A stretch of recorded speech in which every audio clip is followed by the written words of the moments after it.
My name is Tom Pierson. I'm a class of 2016 graduate of the College of Pharmacy.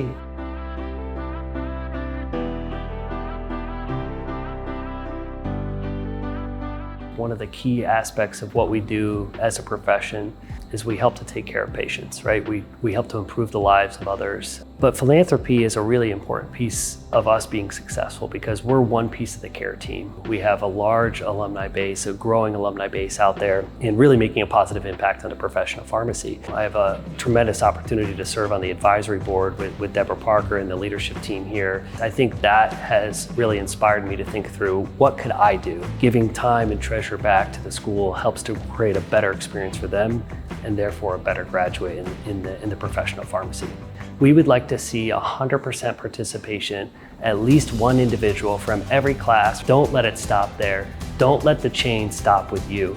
After you give, call the next colleague, call the next classmate, ask them to do the same. I'm gonna go ahead and call out the first person in my class, John Romulak. You give first, and you call the next person. Let's get to work. Your gift this year makes a huge impact on the Oilers here today. We want to thank you from myself, from the advisory board, for your support of the University of Findlay, the support of the students, faculty, and staff, and for your love of the college. Thank you so much.